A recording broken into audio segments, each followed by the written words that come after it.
trillion. It was like a lot. But we did it in 2 months because it's actually a little more than 3 months. But I always say the first month I had to get a little bit acclimated. So I didn't really do this the first. But when we started, so we've really been doing it, Susie, right, for 2 months. So in 2 months, we're going to have over $10 trillion. Nobody's ever come, no country's ever come close to that. No country. And I want to thank the Emir because he put up a lot and in terms of investment. It could amount to 2 million, 3 million, maybe even 4 million jobs in the United States. And more importantly, it's really important stuff. It's tremendous refining capabilities. It's capabilities for very high end. AI is a big subject, and it's a big subject over here too. I always say, what are you investing in? It seems one thing everybody seems to have in common is AI. So I don't know if that's a good thing or bad. Maybe you shouldn't do it because too many people are doing it, or maybe you should follow the crowd, fellas, okay? So you're going to figure it out. We have a man who's here who has been unbelievable, Scott Bessent, who's our Secretary of the Treasury, and who's so respected. When he speaks on television, it's like everyone just says, oh, okay. I had somebody the other day said, well, Scott Bessent said. I said, well, that's pretty good, Scott. You know? So I'm a believer. I'm a believer. But when he speaks, the markets really listen. And the big thing is that we have, to me, the most important thing of all is that, forget about the recent stock market being so good. Much more importantly, we have hundreds of different big companies pouring into America now, creating jobs like we've never seen before. Now, the bad news, it takes a little while for that to, you know, when you build your factory and it takes a year and a half, 2 years, and they're going to build them very fast, and they don't need financing. That's the nice part. They don't need any financing. They have plenty of it. But they're building factories at levels we've never seen anything like it. And these are, you know, 10 billion, 12 billion, 50 billion. I said, how do you spend 50 billion on a factory? We have the chip companies coming in from Taiwan. We have Jensen, as you know, coming in with 600 billion.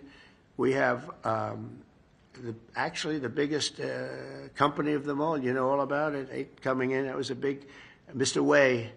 I said, Mr. Wei, you're a smart man, aren't you? I never met him. And I said, because I understand you control 99% of the chips.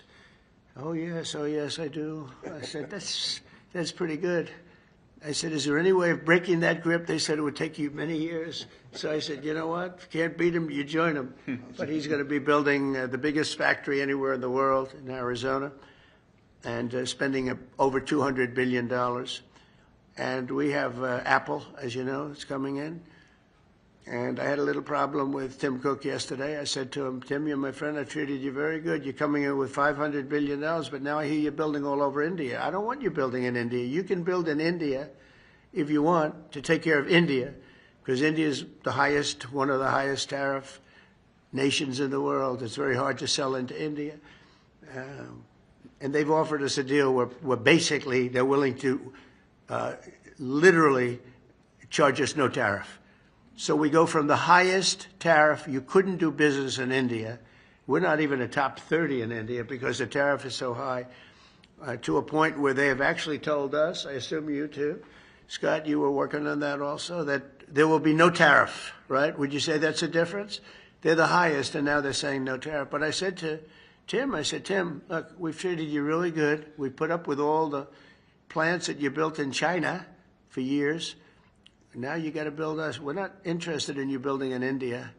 India can take care of themselves. They're doing very well. We want you to build here, and they're going to be upping their production in the United States. Apple. So Apple's already in for $500 billion, but they're going to be upping their production. So it'll be great. So I really think we have, we've gone from a laughingstock 6 months ago to the hottest country anywhere in the world. And that's not just in business, that's in everything else, and it's psychologically hot too. And I just want to thank everybody for being here. I want to thank the media. The media, I have to say, has been very fair. They've been very fair. They've been terrific, actually. I was watching some of our, normally they would not say good things, but they're having a hard time saying bad because this is a record tour. There's never been a tour that will raise, it could be a total of $3.5, $4 trillion.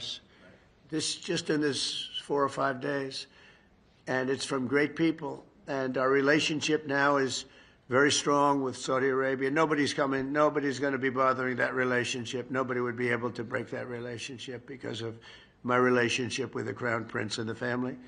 The relationship is really strong, and when you talk about Qatar, the relationship is equal. I mean, it's just like nobody's going to break that relationship. We have never had a relationship with Qatar as strong as it is now. You know that better than anybody, and they're very happy, and we're going to protect you. We're going to protect you. That's the one thing you need, maybe, but I don't think you're going to need too much of that. And I said last night, it was a great meeting, great everything. They brought in Lee Greenwood to sing. It was a beautiful evening, and I appreciate it.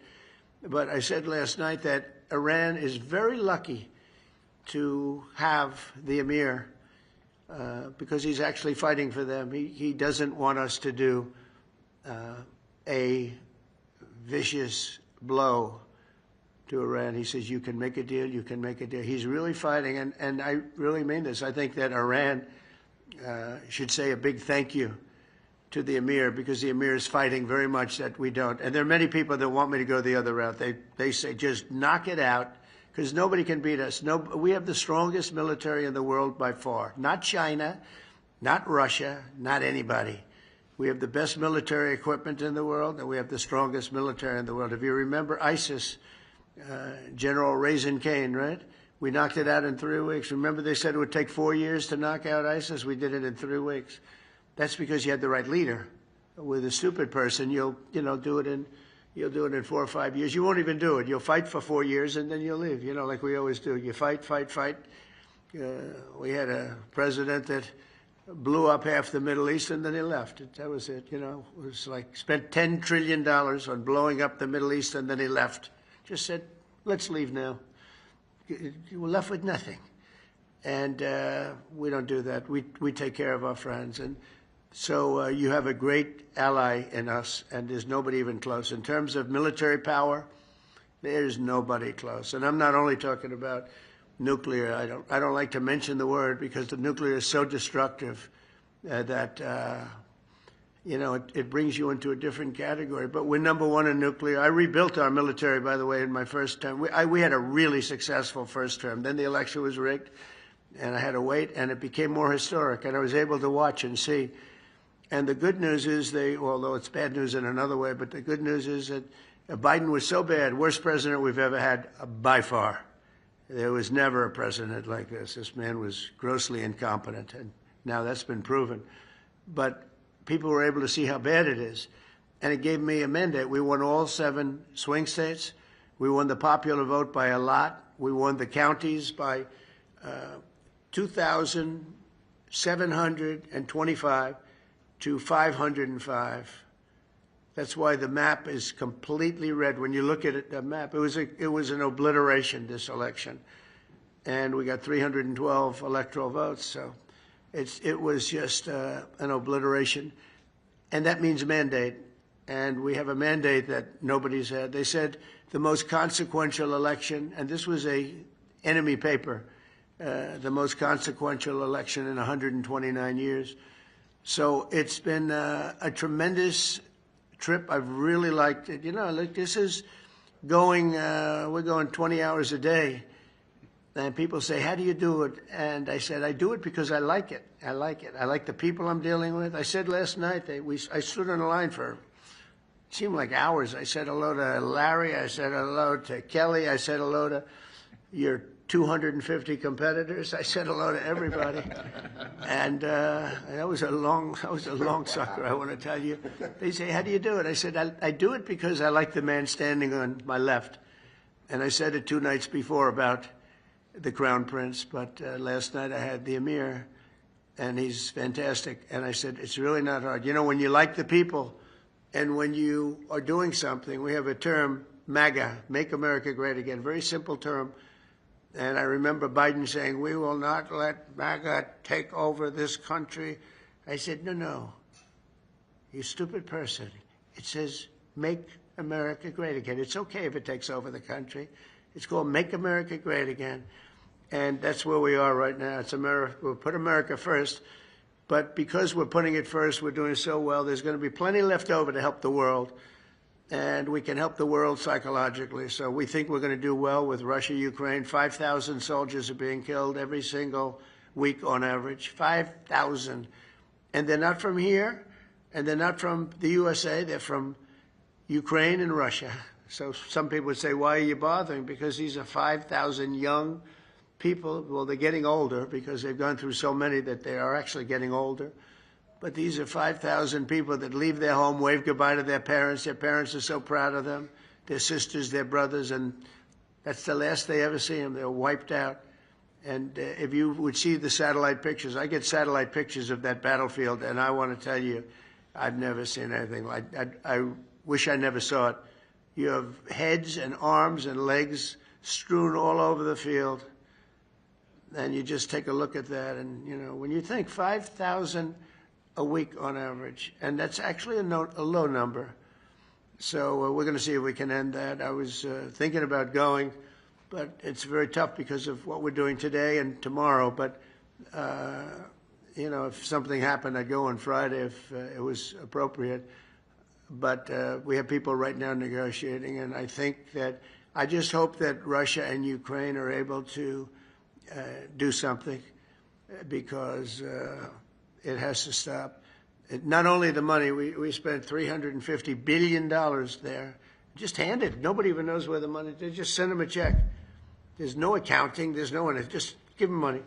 Every time he came, I have to hand it to him. I think he's the greatest salesman maybe in history. Every time he came to the United States, he'd walk away with $100 billion, you know. That's a good salesman, right? Even by your standards. This is a big standard right here. But that's a pretty good set. No, he'd walk in, leave with $100 billion. Last time he didn't do as well. He only got $60 billion. And it was so easy. It was like taking candy from a baby. That was the last administration. This administration has been a little bit tougher. But would like to see it end, and I think we're going to have a chance at doing it. And would like to see if we could solve the Iran problem in an intelligent way as opposed to a brutal way. There's only two, intelligent and brutal. Those are the two alternatives. So I want to thank everybody for being here very much, and we're going to take some questions, and perhaps now we'll ask the press to leave, and we're going to see you at the airfield. We're going to have a display of American equipment, okay? Yeah. Jennifer, go ahead. Mr. President, Are you disappointed by that? No, I didn't anticipate. I actually said, why would he go if I'm not going? Because I wasn't going to go. I wasn't planning to go. I would go, but I wasn't planning to go. And I said, I don't think he's going to go if I don't go. And that turned out to be right. But we have people there. Marco, as you know, is doing a fantastic job. Marco's there, Secretary of State, and we have people there. But I didn't think it was possible for Putin to go if I'm not there. Jennifer? Sir, on the Sovereign Wealth Fund, your proposal for the Sovereign Wealth Fund? That we're planning on doing? Yeah. Well, look, Howard likes the idea. I want to really make a lot of money, pay off debt, and just get it, and then you do it fund, you know. These people have no debt. It's nice to have a fund. I say to Howard, we're a little early because we have debt, and really, it sounds like a lot, but relative to the kind of income and everything that we have, it's not really that much. But it's still a lot, and I'd rather pay the debt off and then do the fund after the debt's paid off. And you know, to me, the fund is just pay off debt. We're making a lot of money. We had a situation 6 months ago. We were losing $5 billion a day on trade. Now we're making money on trade. Don't forget, we were losing $1 trillion to China, so we essentially went cold turkey with China for a period of a month. Therefore, we weren't losing $1 trillion. You know, I think that's pretty simple, Scott, right?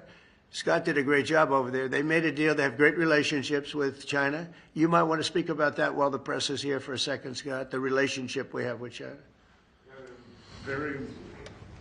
It was a very important step in establishing a working relationship below the two heads of state.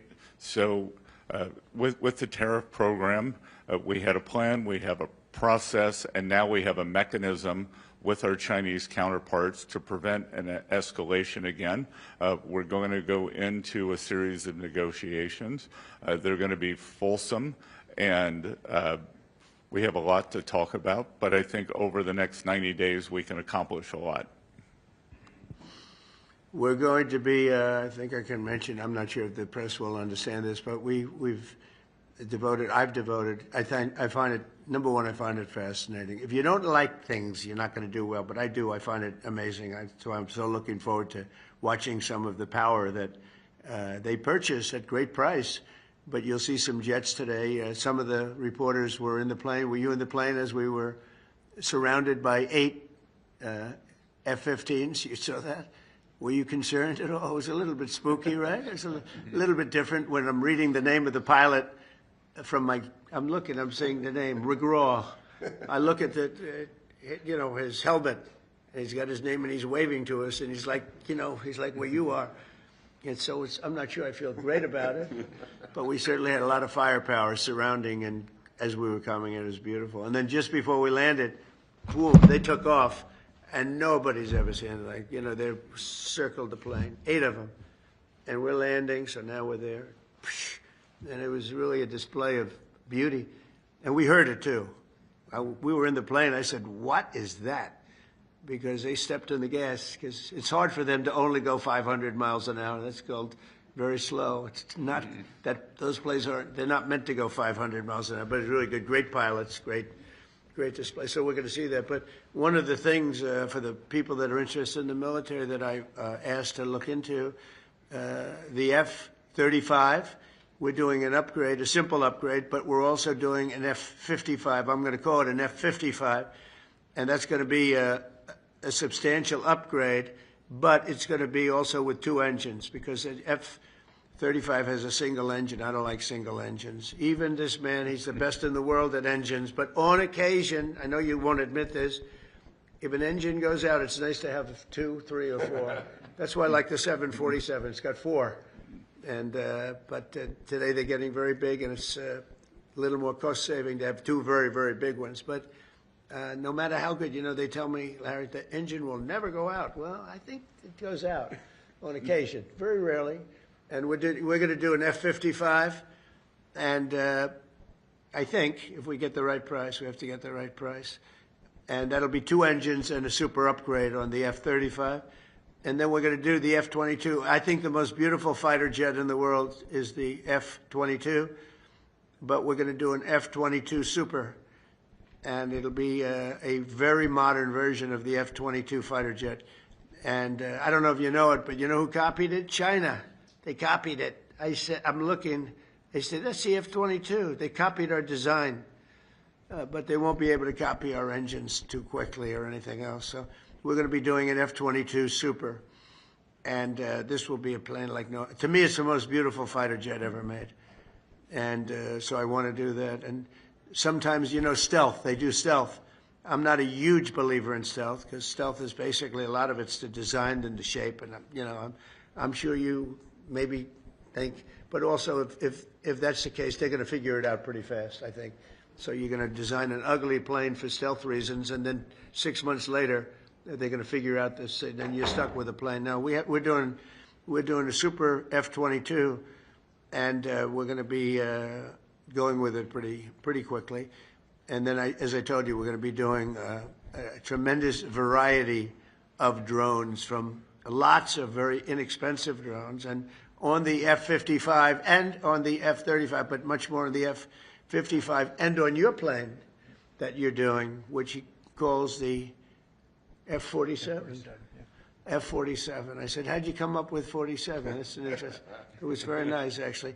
But you said there's a tremendous capability for, it travels with many, many, potentially hundreds of drones, right? Do you want to talk about that? Because it's very interesting to people. Well, the F-47 is the first 6th generation fighter in the world. We're very excited to be developing that, and we'll be bringing that into production in the near future. There's not much I can say about that for security reasons, but we're very pleased to be in the development process of that airplane. Yeah, it's going to be great. It's got a beautiful weapon, as you say. We're also doing very heavy on submarines. We have a lead on submarines that I don't think, unless you have a really, really stupid group of people, including the president, I don't think anybody can catch us on submarines. We have our submarine, in particular the late model. We're 15 years advanced on the submarine. Nobody can even come close. It can stay underwater for 30 years. Think of it. The only reason it has to come up is for food. It doesn't need water because they have their system of water, which is they can stay forever. The only reason it has to come up is for food. Can you imagine? It could stay underwater for years, going at fast speeds, to very fast speeds, but it has to come up once every couple of months for food. There's something about that. I don't know if we're going to be able to solve that problem, but hopefully it's not going to be a problem we have to worry about. But the submarine, we are so far advanced in the submarine. So we're very proud of it, and we've taken a country that was scoffed at, and we're the hottest country in the world right now. We're going to keep it that way. And just in finalizing that, the military was having 6 months ago, and you wrote about it, Jennifer. I saw an article. But the military was having a very hard time recruiting people, our military. And they were not able to meet even come close to their goals. That was only 6 months ago. And now, as you also have written, we have a military that we have so many people want to get in. We've never had anything. They say 30 years plus because they only go back, but probably ever. We have never had such excitement to join the military. So we went with a military that couldn't recruit very easily and was really way, way behind, to a military where we're actually picking the people we want. And it's very hard to get in. It's actually hard to get in. And that goes for the police force and the firefighters. I always mention the firefighters. They're incredible. But the police force and the firefighters, we're having a very hard time getting people to become policemen like we had never had before. That was 6 months ago, Biden, because the country had no spirit. It was like just had no heart. It was a dead heart. Now we have the liveliest heart you've ever seen. So I just think it's such a great contrast to think 6 months ago you couldn't get, and now we're setting records. Who would think that could have happened? Thank you very much, everybody. Thank you.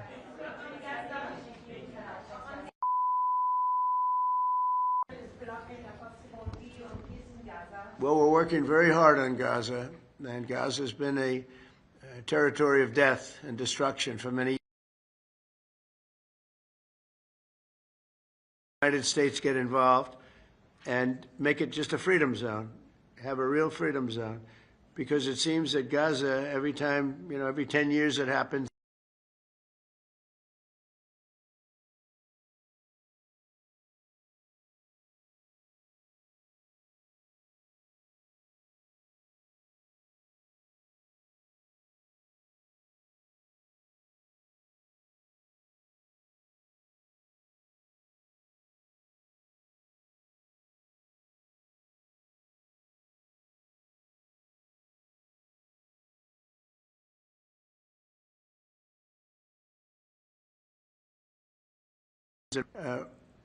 put people in homes where they can be safe, and Hamas is going to have to be dealt with. You got to remember, October 7th was one of the worst days in the history of the world, I think, not just local to this region. It was one of the worst, most atrocious attacks anyone's ever seen. But now we're dealing with Hamas, and we're dealing with Iran, and we're dealing with a lot of other things. We're dealing with the Houthis. And that was, I think, very successful. But maybe tomorrow an attack will be made, in which case we go back on the offensive. So it's good. It's good.